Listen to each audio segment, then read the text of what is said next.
It was a moment to savor in Toronto, but you don't have long to dwell on that because you got a Game 7 coming up today in Cleveland. Game will be played tonight. Home team has won every game.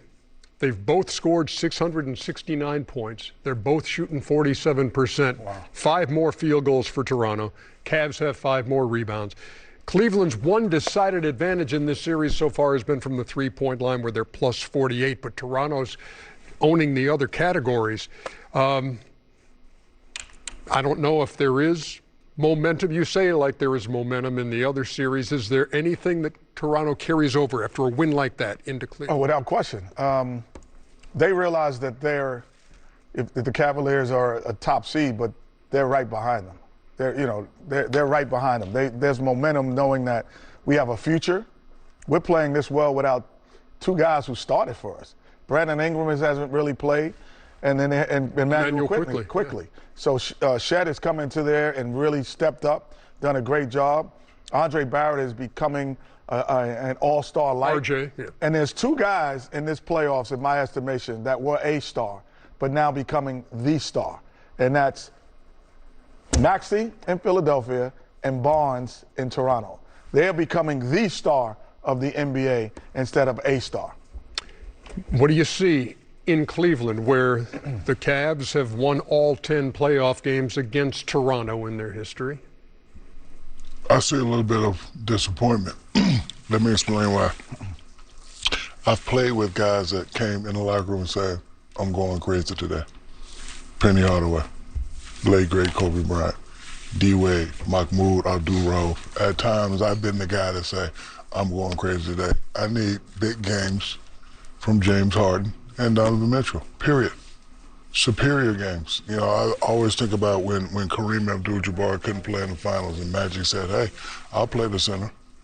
And what he did, the numbers that he put up. I need big games from it. Let's end this. You guys are better players. Yeah, they have Scotty Barnes and all that, but, you know, it's high praise for Cleveland. Like, I need you guys to have some superstar So you games. think...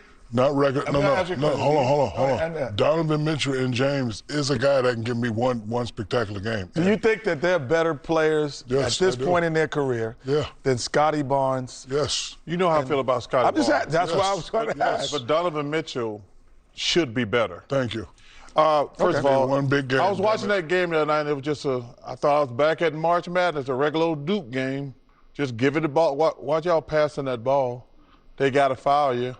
I'm like, what the hell? What are y'all doing? Why are y'all dribbling? Just hold the ball, get fouled. Because that's exactly what happened in the Duke game. If you go back and look, like, dude, why are y'all passing this ball when the kid from Connecticut hit the big 3? But, Shaq, you're 100% correct. I am so disgusted at these Cavs. Thank you. Like, James Harden, Donovan Mitchell. Can't get 40. Mobley and Jared Allen.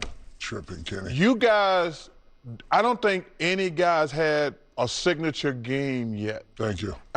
Mitchell had a couple of 30-point games in games 1 and 2, but he hasn't scored 25 in the next 4. So I'm sitting here saying, this is the team that I picked to go to the finals, and I'm saying, everything's working out perfect for them. You're going to have a great matchup next round because Detroit can't score if they get past Orlando, which I think they will. We got the best players. We got James and Donovan. Like, listen, you know how I feel about Scotty Barnes, okay? I think he's one of the 10 best players, 10, 15 best players in the NBA. But James and Donovan should be the next 2 best players in that series. No disrespect to R.J. Barrett. Donovan Mitchell and James would be, if we were having a draft, they would probably go 2, 3 after Scotty Barnes, in my opinion. But Jared Allen and Mobley have not played well. Kenny, tell me what happened on that key turnover that led to the R.J. Barrett game-winning shot. Dennis Schroeder. Okay, here you go. 18 seconds to go. 18 seconds to go, you know. And it's 17 seconds to go on the shot clock. Just hold the ball and get fouled. You know you have to get fouled. What are you doing? Thing you want to do is stay and then why is Mobley standing on the damn sideline? Okay, well, there it is. Charles is saying what happened.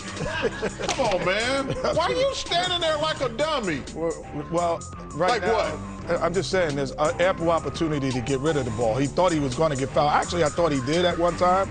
And you stay away from sidelines. You stay away from traps. and you stay in the middle of the floor. I like your commentary better, Chuck. Do it again. Thank you, man. Come on, Pan. You stay in the middle of the floor. You said you They just gotta trying to fire stay in the middle of the Do floor. it again, So Chuck. shooter right there did a great job. Say, let me stay. There should be some. Freeze it here. There should be someone who splashes to the middle of the floor. That is the reason. If you freeze it right here, freeze it right there. What is the James middle doing? of the floor is where the flash should come. It should be from the corner, the left side corner, and I think that I can't see who that is over here. In the left side? No. What? Mobley's there, and then the other Donovan, corner. that's Donovan. No. On the corner, Strus should be flashing to the middle of the floor. That is how you don't want to trap areas or the corners and the sides. So if you flash to the middle, the game's over. No, there was a lot of standing around watching Dennis Schroeder. Just flash to the middle of the floor. You stay at it. So that's it. But that happens. But you guys are saying that these guys are the best two players. They are. You know they are. I disagree with that. I think that. You didn't even like Scottie Barnes. I've been Who telling you. said I didn't like him? You put him top 5 player in the league. I don't like him as top 5 I think player. he's top 15. This is the time when there's a passing of the torch. So Scottie And Barnes R.J. can Barrett, get you. So Scottie Barnes can get you 40 before James and R.J. Barrett Cannot. Cannot. You're right. Barnes. We were going to run that piece. First thing out of your mouth, Chuck, was, you watched it. I had wrote myself a note because I didn't know they were going to show that. I said Duncan Robinson, ESPN, because I was watching that story the other night, and I was like, man, we need to talk about that. But I didn't know we were going to show it again, man. That was tough to watch. It was painful. It was sad, and I'm happy they're going to try to find some positive about it, man. But man, you never know what people are going through. You just never know. And we live in a world where everybody's got an opinion on everything. Everybody, mean-spirited with the internet and life. But you just never know what people are going through, man. So just at least try to be better. Yeah, you look at professional athletes and you think it's all peaches and cream, especially if they have big contracts. Oh, he got it made, but Chuck said it correctly. You never know what a person's going through. I never knew that. Kudos to him for talking about it. I probably wouldn't have talked about that. I probably would have kept that to myself. But, kudos to him and his family for talking about it. Yeah, and I think at times even, Chuck, what it does is it humanizes everyone and lets them know that how someone else handles a struggle.